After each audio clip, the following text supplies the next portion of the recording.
Hello, everybody, and welcome to Whispers Radio here on AM 1600 WKKX, the Valley's Watchdog, and UPRN, the UFO Paranormal Radio Network. It is 6:09 p.m., 70 degrees here in downtown Wheeling. I'm Jordan Klein, here with special guest, Mike Drzako. Emphasis on special. Yeah, I know. Special ed guest. Right. He's going to be filling in. I get the best parking. A little bus transportation and everything. Right. Is it the miniature Greyhound that runs by your house? It is.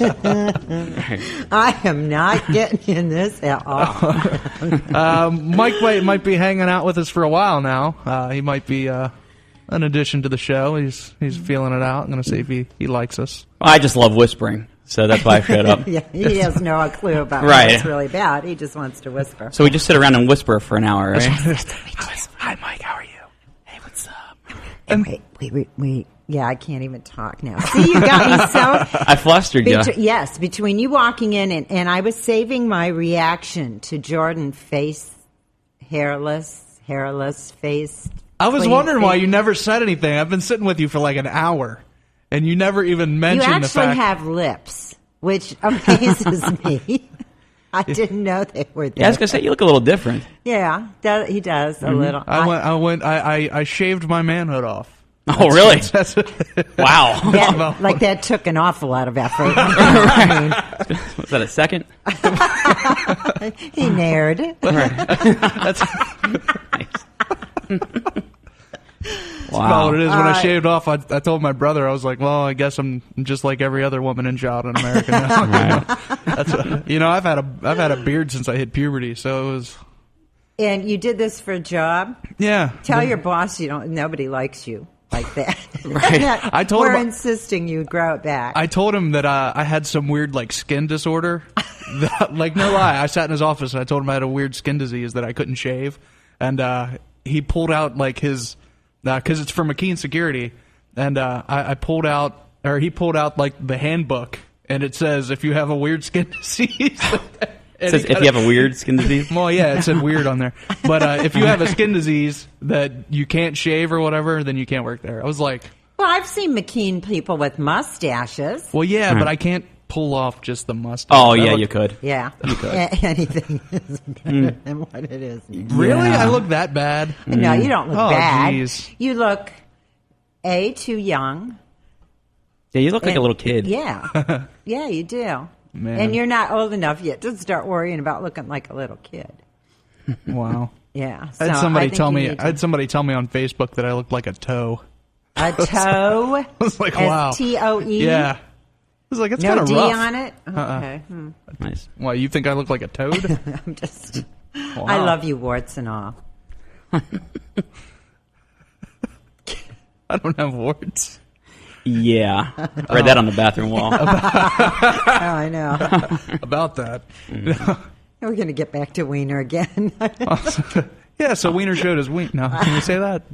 I haven't seen any of those pics, by the way. I think I'm one of the few. I haven't seen the full frontal nudity, but you know, it's tidy whites. I made it a point. I made it a point in life a long time ago, not to Google wiener. Yeah. Oh, that poor schmuck. That's how this show is. Yes, it is. Give us a call, 304-214-1600. Yeah, please. If you're out of the area, 1-866-514-1600. Mike, how you doing, man? Oh, swell. You just got married. I did get married. How's that going? Awesome. It is. It's my second time around. It was so great the first time I decided to sign up for the sequel. The sequel. So, no, it's a lot of fun. You know, we enjoy our time together, and I guess that's what's, you know, when you get married, that's what's, you know, you're supposed to be able to have fun with your spouse. At least that's what I read in books. So, but you know, we have a lot of fun, and you know, it's great. So, married life the second time around is good for me so far. That's good. Right. You wear it well. This is good practice for my Me third so marriage. fun. So. Yeah, see, you keep doing it until you get it right. Exactly. How was the honeymoon? It was great. It was very strange though, because I had been away a lot because of work, and I guess I came back, or we went away for the honeymoon, and I'm in Punta Cana, beautiful beaches, clear water. You know, just amazing. It was absolutely amazing. The weather was beautiful. And after a couple of days, I just wanted to come home. It was weird. It was very strange. What? Wow. Yeah, I know. I was like, I wanted to see the sandy beaches of Wheeling Island. Oh, and Yeah. believe me, you can see it now. You Yeah. couldn't when you left or when Right. you came back. Right. But yes, they're there. They're there. They're there. Yeah, but no, we had a great time. I just, I think I was just homesick for, you go away, because I think part of it too was because, there's a lot of Spanish speaking, and I just wasn't, I can see hola. Thought they were talking about you. Exactly. Yeah. And there's a lot of that, and a lot of giggling, Okay. Yeah. Did I change my name to Oscar Mayer? Right. Oh. Exactly. I mean, the beaches you can go, you can be naked on the All beaches. natural. Yeah, but I think I would. But the only people, Yeah. you already look like you're naked there. But Well, on the beach. but I guess the only people that signed up for the naked stuff at the beach were older people. Nobody young, nobody with the nice body. It's pretty much if you were 65 and up, you signed up for nudity, and which is ruined the appetite a little bit. Well, then you lost weight. That's Huh? good. I did. I did. Good. You Absolutely. probably have a drinking problem now. That's right. I started know. all kinds of things. Yeah, started Yeah. drinking, hitting vodka on the beach. It's like the only way I can get to the beach is if I'm drunk before I head down there. So, but I don't know I don't know what the deal was. It just seemed like there are a lot of older people there where I had no problem with just taking it off, and it was like a demented Baywatch. No, Baywatch in real time. Right. It was Baywatch now. Yeah. It was really frightening. So, but I think you go to the beach, and I was like, I told Alicia and I are sitting around, and I'm like, you don't have to worry about the sharks, you don't have to worry about stingrays, any of these crazy. You have to worry about old boobs. Those what you got to fear. That centrifugal motion starts really getting into effect, and it could knock a few people out. Yeah. Terrible. So. We got our guest on the line. Oh, really?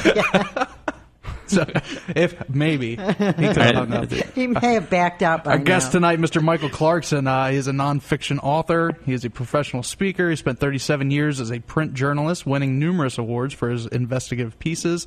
We're going to be talking about his new book today, Poltergeists. Michael, are you with us?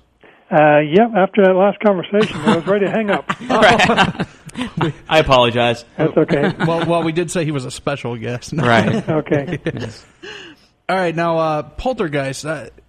I've had a lot of people ask me this week what the difference is between a ghost and a poltergeist. And the definition that I kind of gave them, and I want to check it with you just to kind of, I don't know, see if I'm right or I'm just talking out of my butt.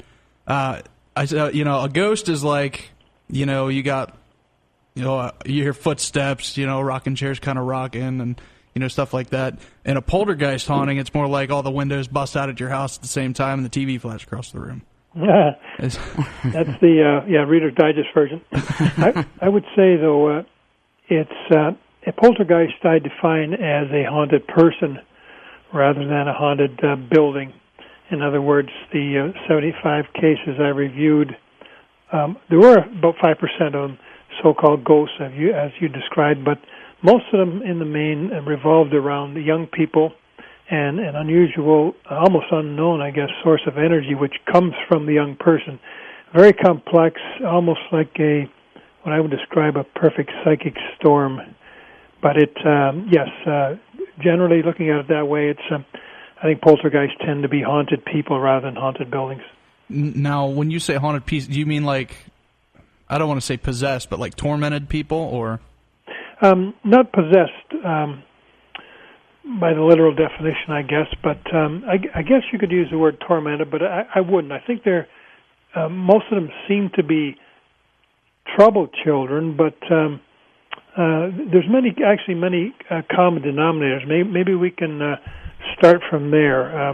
I had to define it. That was one of the problems early on, was defining what is a poltergeist. But after reviewing all these cases, I came up with a number of common denominators, and they were that the poltergeist agents, or usually an adolescent entering puberty, immediately around whom these strange activities occur. In other words, we've got things going bump in the day. We've got furniture moving inexplicably, paintings falling off the walls.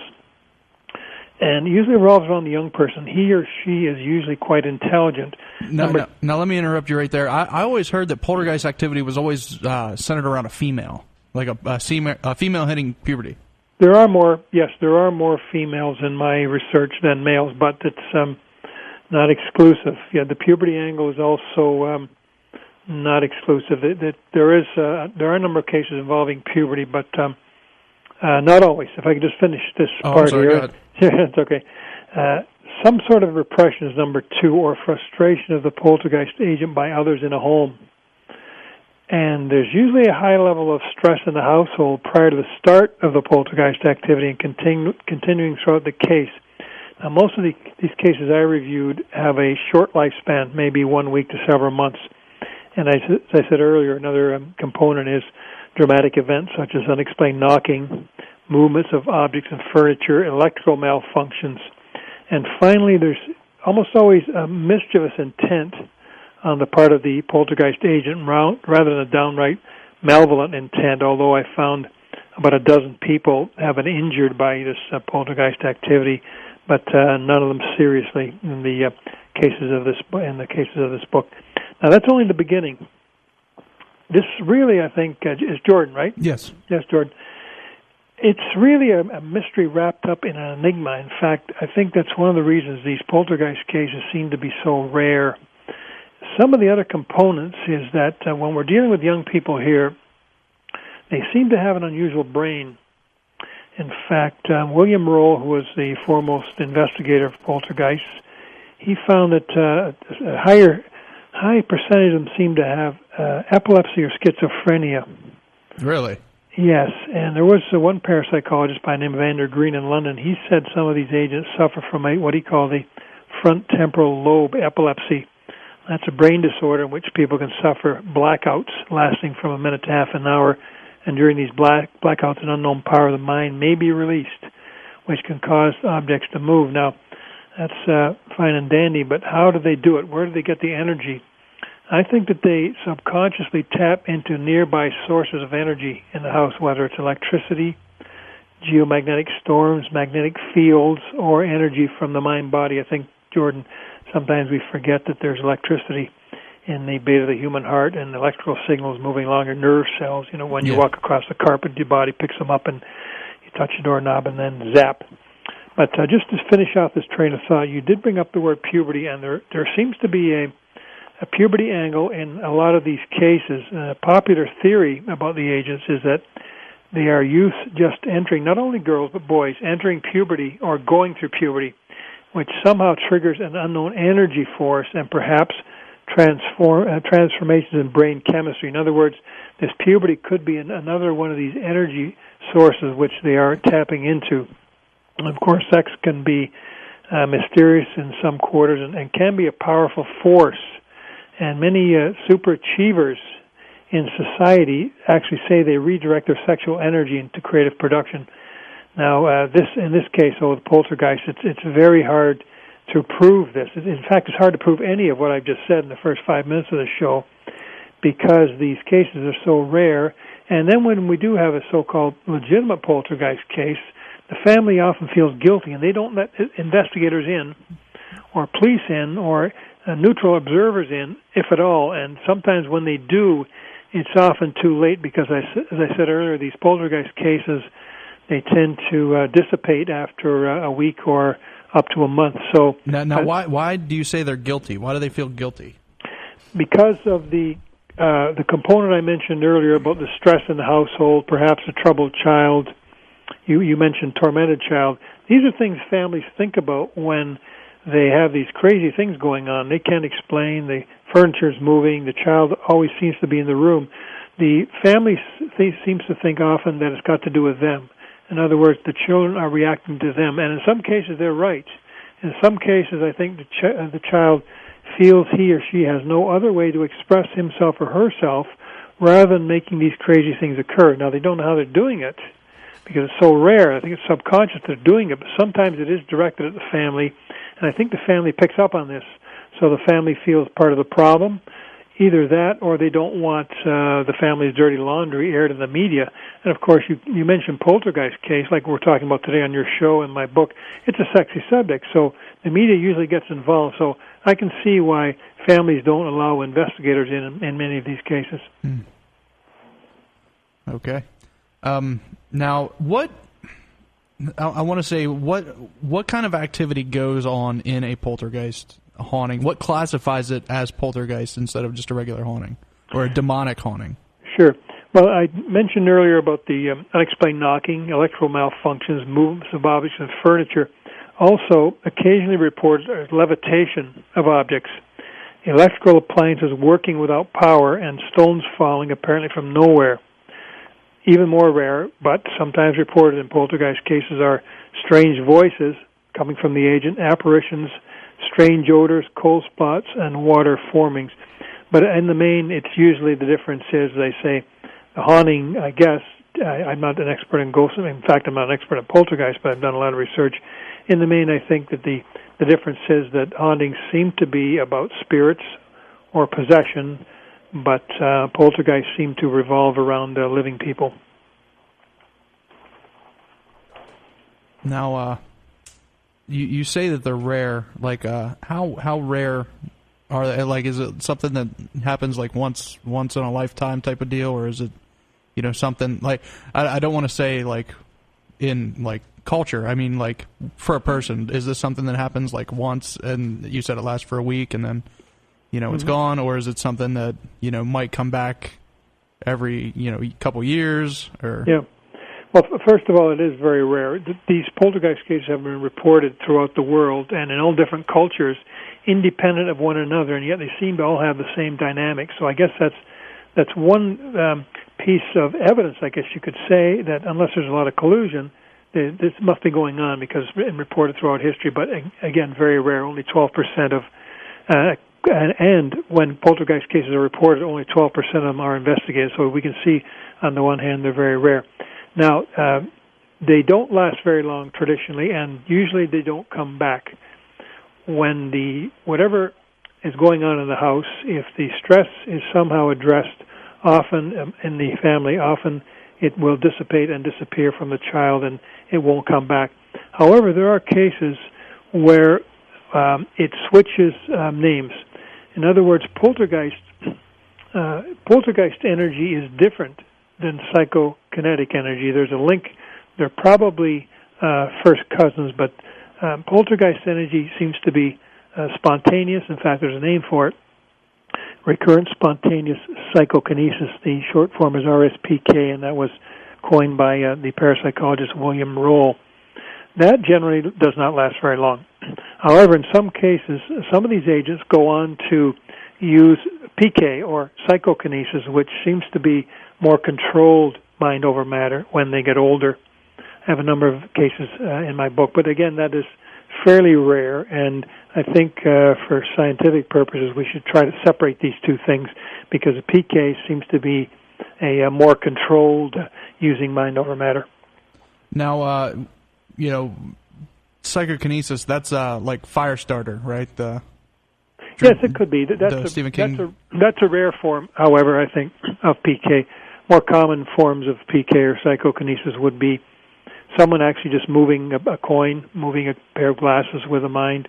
There have been actually there's been more science and more evidence or more tests about PK than RSPK. In fact, there was probably for your listeners, if they want to YouTube this woman's name here, her name was Nina, Nina Kulagina, Kulagina. She was from Russia in the Cold War days of 1950s and 60s. She was a compelling case for both RSPK, poltergeist energy, and PK.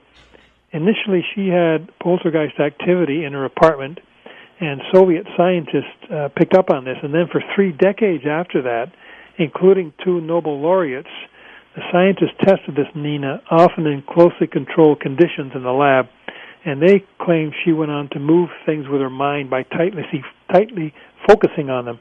In fact, she was sometimes put into a cage to prevent trickery, or she was forced to move things placed in a plexiglass cube with video cameras rolling, and no one in these 30 years ever caught her cheating.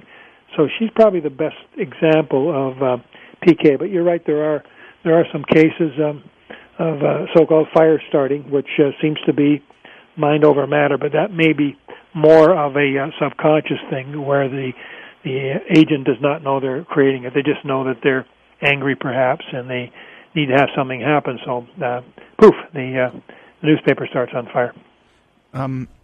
Well, why would does it for PK to develop? Mm-hmm. Do they have to have some type of poltergeist influence or event before that happens, or is this are they really related, or is it just that one happens and then the other develops, but the PK could develop anyway? Mm-hmm. I think what the relation is the energy form, the unusual brain, and tapping into the energy and then being able to somehow release it and cause what is sometimes called zero-point energy. In other words, William Rose, as they say, he's likely spent more time on this, studying this than anyone.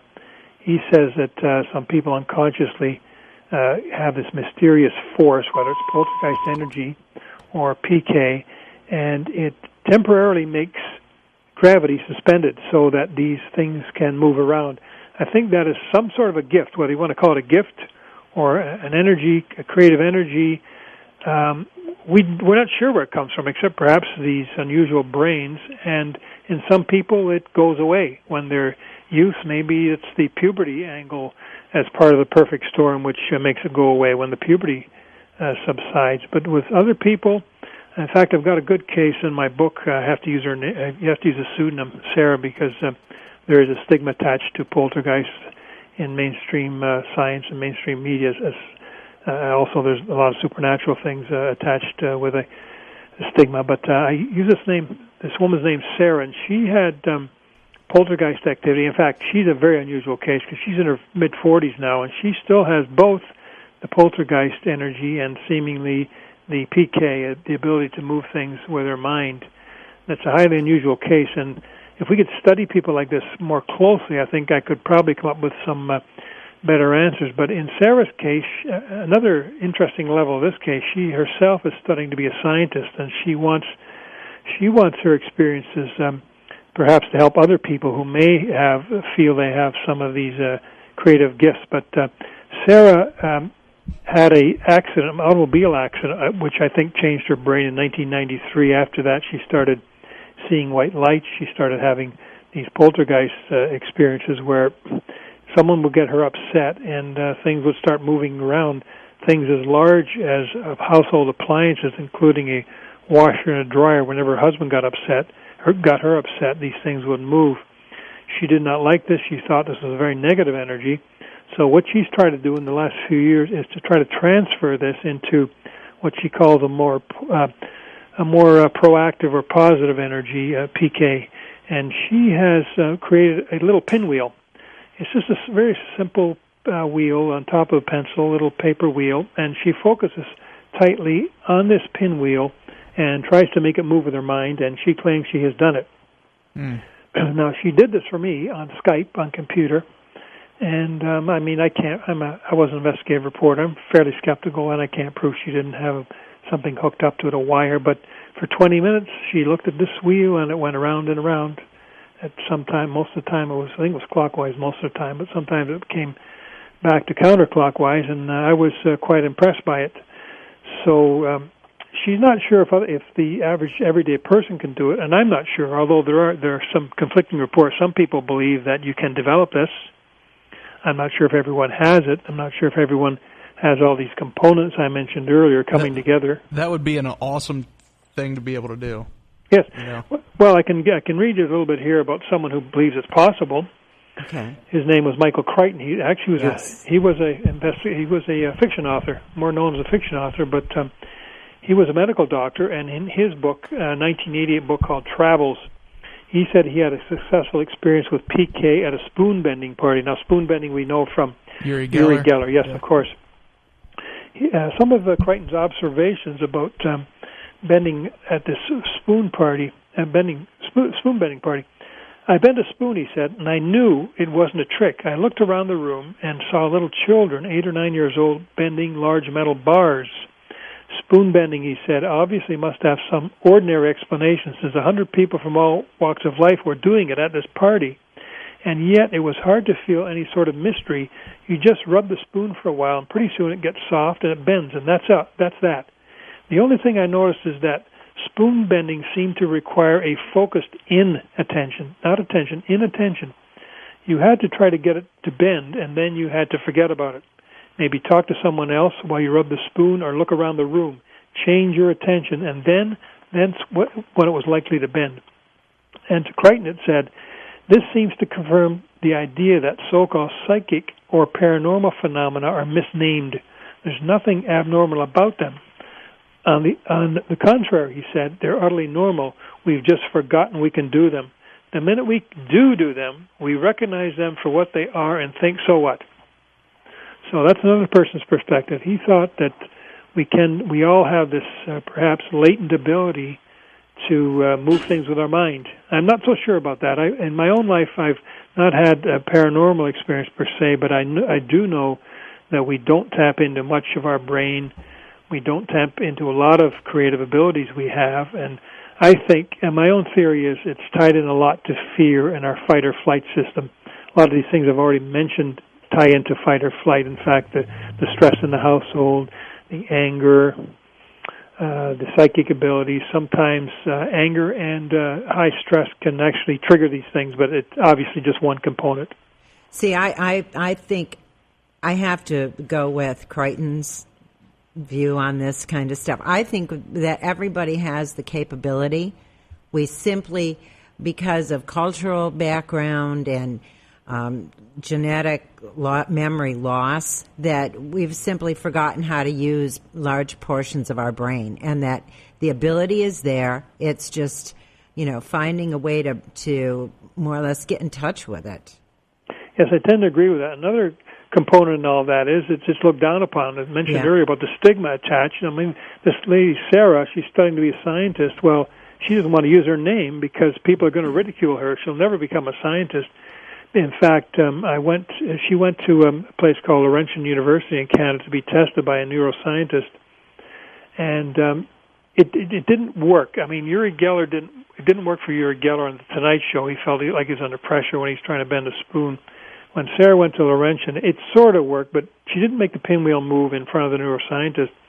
She went back to the hotel that night, and she felt a little better, under less pressure. She phoned the neuroscientist. He sent an assistant over, and the assistant saw the pinwheel move.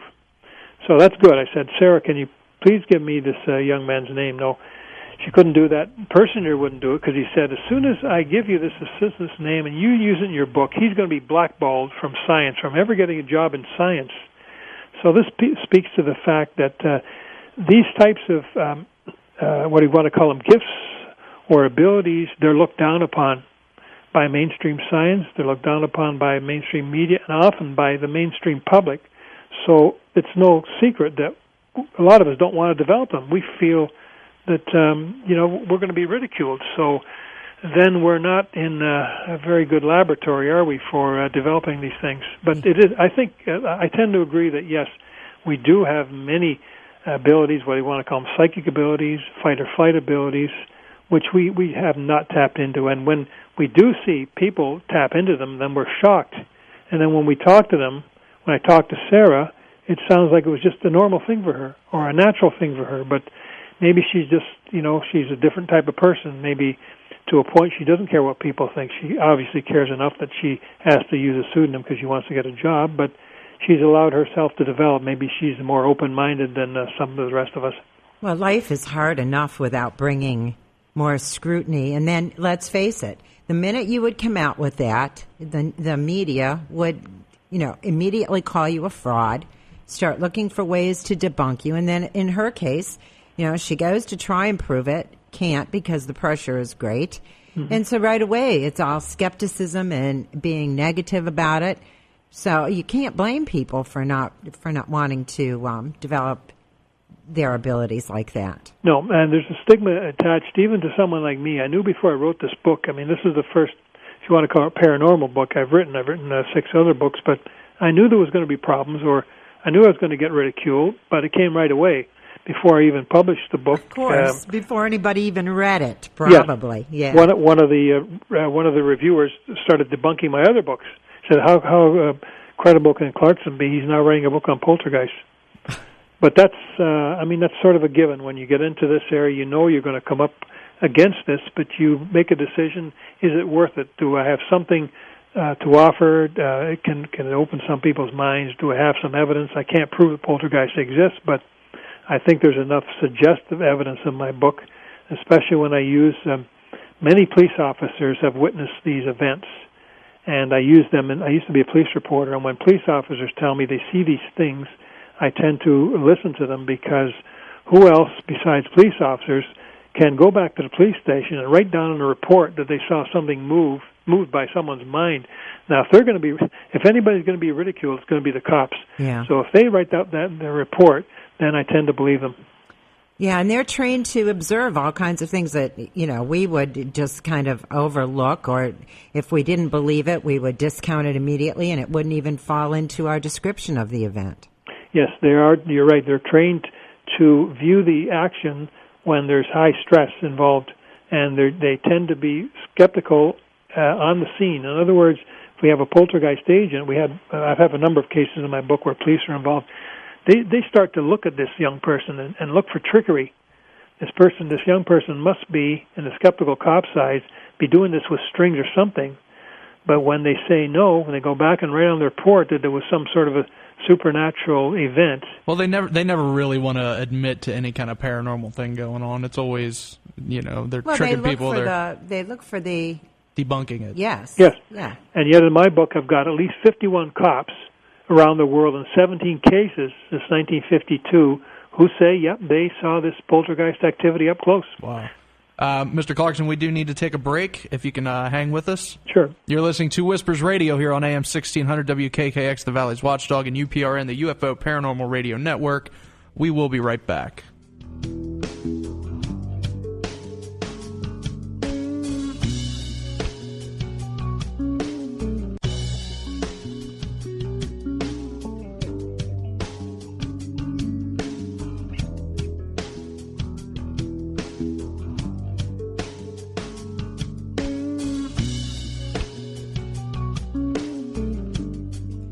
Hello, everybody, and welcome back to Whispers Radio here on AM 1600 WKKX, the Valley's Watchdog, and UPRN, the UFO Paranormal Radio Network.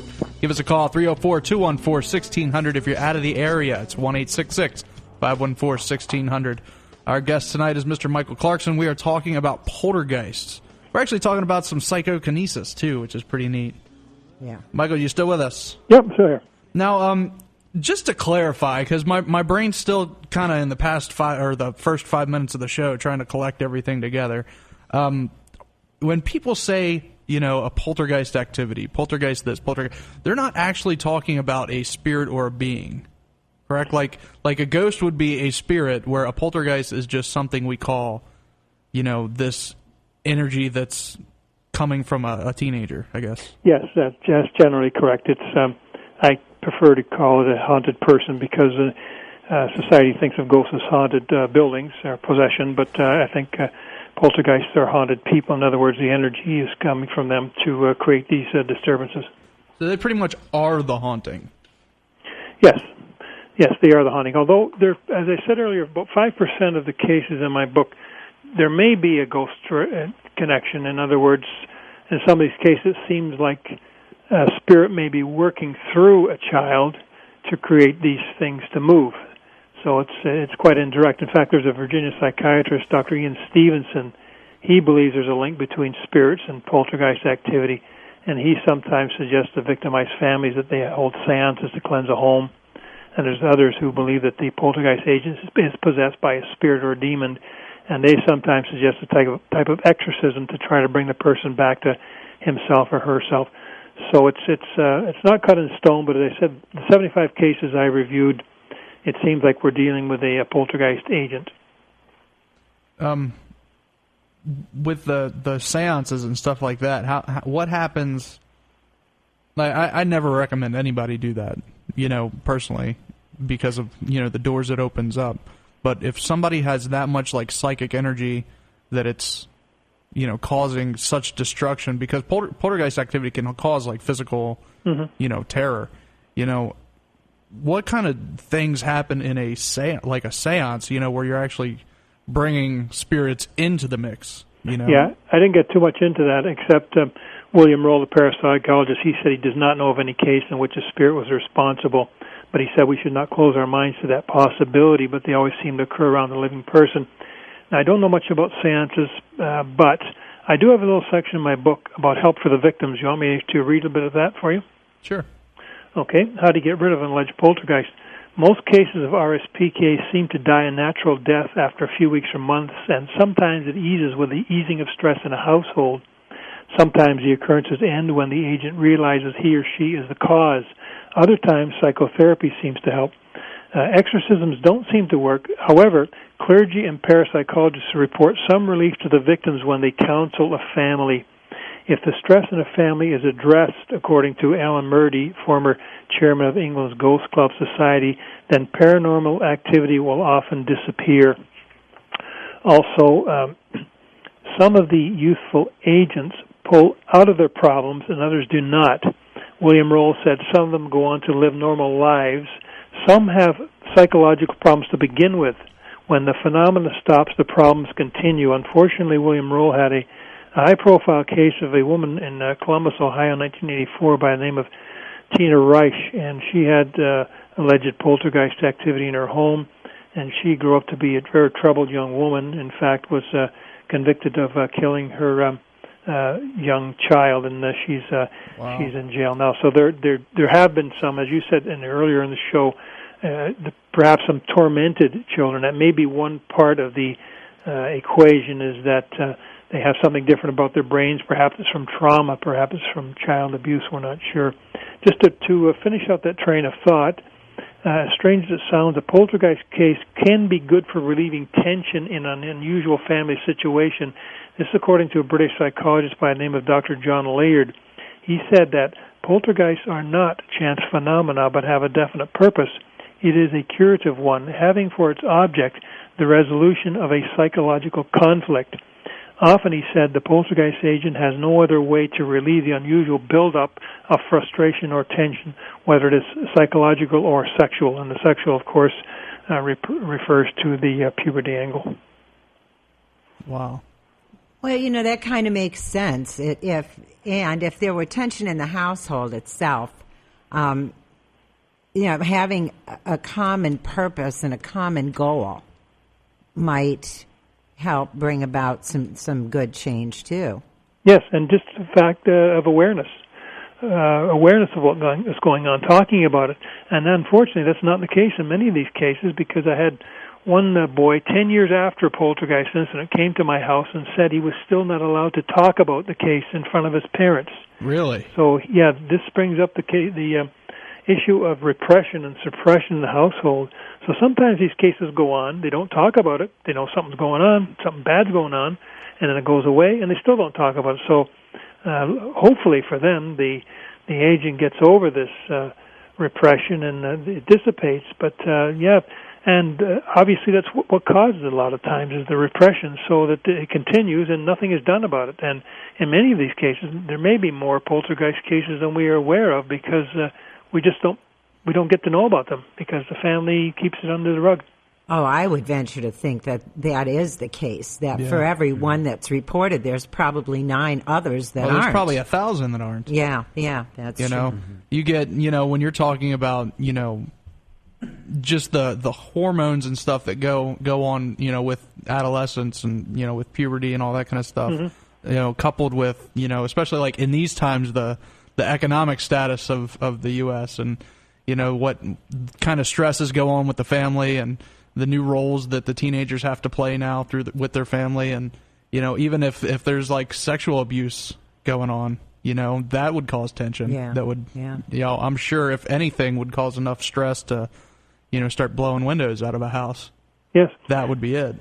It's getting back to your earlier point, just briefly about it may be confusion. What is a poltergeist? I think some of the confusion is caused by Hollywood. Yeah, you think? Come to the light, Caroline. In fact, we've got another poltergeist movie in the making right now, and of the 75 cases I've had, I don't think any of them were really related to any movie I've seen about poltergeists in Hollywood. The only one that came close was William Blatty's book, The Exorcist, in 1971, became a movie.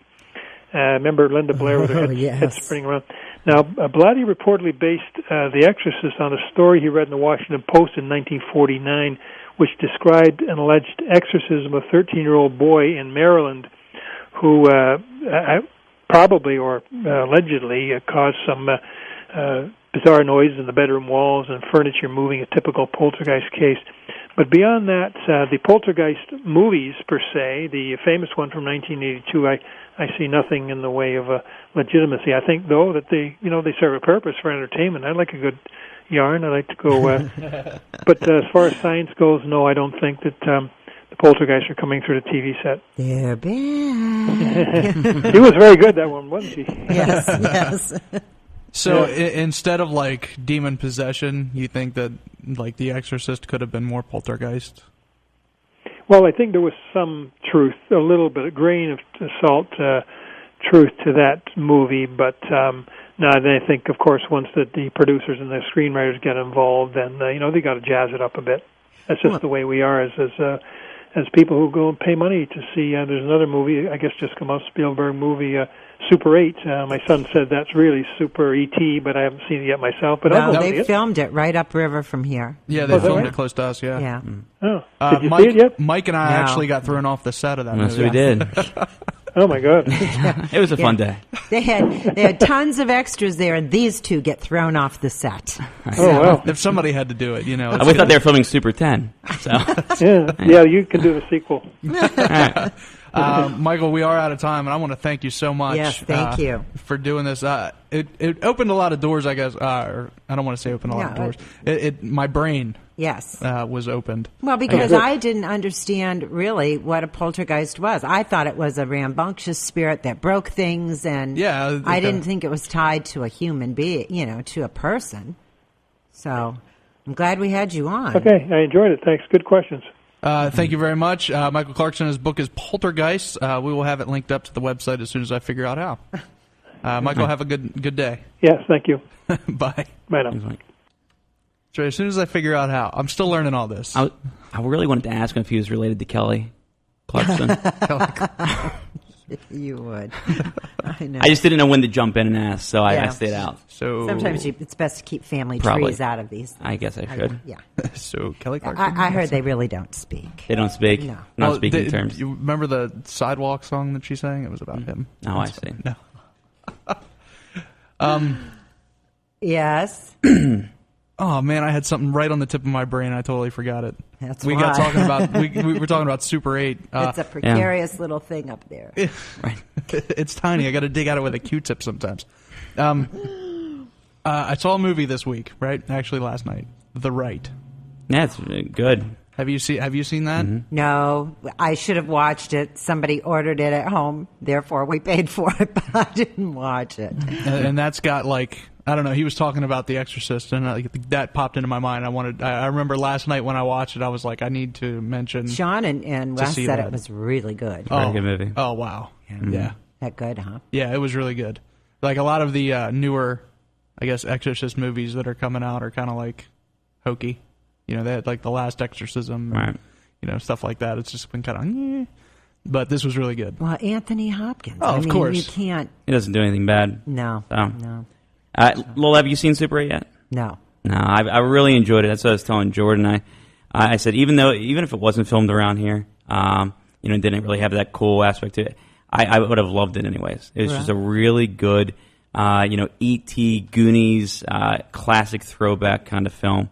And when I started reading the early reviews for it, and that's kind of what they were saying, I started even getting more excited because that's really what I wanted in this movie. I really wanted something like a throwback. When J.J. Abrams said that he was going to do something, for Stephen King, or not Stephen King, but Spielberg. Yeah.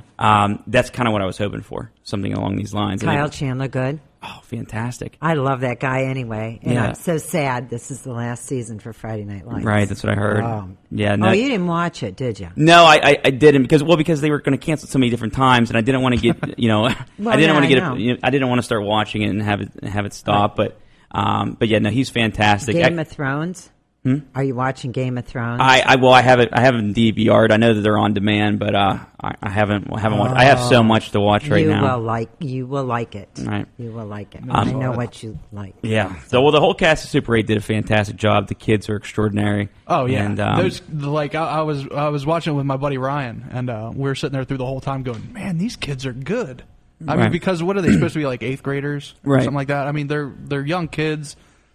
They were good. You know what I mean? It wasn't just like a child actor thrown in and be like, There's "Oh, no, no." there. It's Like- not the CG's not over the top where it's like It's beautiful. you're going, It's wonderfully "Ew." done. It looks, and what's great, like if you, for those of you that live in this area, when you watch it, it's like, wow, that's right down the. You know what I mean? Like you'll recognize everything. It's not like 187 was for me. Right. You know, yeah. it's- I know those junkies on that corner. right, but it's Right. not like when they filmed out in Bel Air. It's kind of like, oh yeah, I recognize that. Yeah. That's Bel Air. That's Bel Air. But it's said somewhere else. I mean, they mentioned Brooke County. They mentioned Belmont Okay. County. Really? They Yeah. talk about River Road. They, they're What's like, this town name? They don't use Weirton as No, the it's town. it's was it Lillian? yeah, I think that's what it is. I tell you what, it's such a cool thing to watch. A big, and I don't have to say big budget because it was made for $45 million. But it's a significant movie. Yeah. To be filmed in your backyard, and to see your backyard on Yeah. the big screen is an incredible thing. It's just so neat. I mean, you don't see this very often. So we had our the Courier days. Yes, we did. Yes, So we did. that was the closest I thought that I was gonna get to seeing something filmed around here. But Super 8. When I remember John calling me a couple of years ago when we first saw the trailer. He's like, "You got to." I think it was right before Iron Man, and he's like, "You got to see this trailer for this new movie called Super 8." And because we all love monster movies, and when you find out that movie's being filmed here, it was just really a kind of a cool thing. So. And it had a home feel. I mean, like they had like the big scene. It was like an overlook scene. You could see the bridge. That God, really I neat can't wait bridge to and see it. the factories and Yeah. stuff along the river. And there was a major scene, which is the one that Mike guys and I got thrown kicked out of? We got Yeah. kicked out of. They were talking in front of the house, and we drove right up onto it. Yeah, it was so cool, man. And we actually got to go into the producers, the production office, and it's just really kind of a cool thing. I'll always have those memories, of us, going up there and doing that. And I auditioned for it and did some improv and all that kind of stuff. And they called me the day before I was leaving for Key West. Oh, So it's like, wow. movie, Key West. Movie. You should have did the Key movie. West. You crazy? Right. No. You're gonna pass up a Spielberg movie? Come on now. Well, Yeah. I'm just really hoping that this opens up more doors because I think to have more of those kind of things. I think West Virginia in this area would be a wonderful setting for future movies. Well, I So- had a guy, because I'm an EMT and I work security, tell me that the film companies, there's like the West Virginia Film Guild Yeah. or something Right. like that, Right. will hire the EMTs and stuff like that around here. I'm going to try to get it hooked up with that. That'd be pretty sweet. Well, I mean, Well, they're- Myers did one movie this summer. That guy named Myers, and now, granted, it's a Right. smaller budget, Right. but it was, anything like that is really good for the area, Yeah, know, it is. and hopefully, it opens leads to some bigger projects down the road. I know. This movie was filmed here. It's such a cool thing. It could be the biggest movie of the summer. And that's a really, really neat thing to be a part of.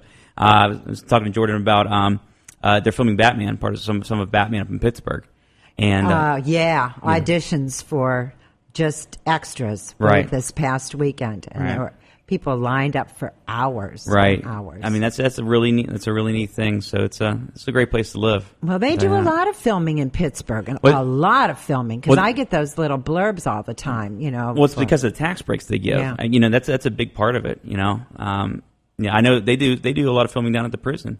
Down in Moundsville. Yeah. Just scenes here, and people don't even realize it. The Hills Have Eyes too, or something had scenes filmed down there. Scooby Doo too. Yeah. Had scenes in there. There's a lot of movies that use it, even if it's just for a day or two of filming. Yeah. You can get in there and get out. Actually, So- I filmed a small movie thing that I did. I went in and I told him I was with the film company.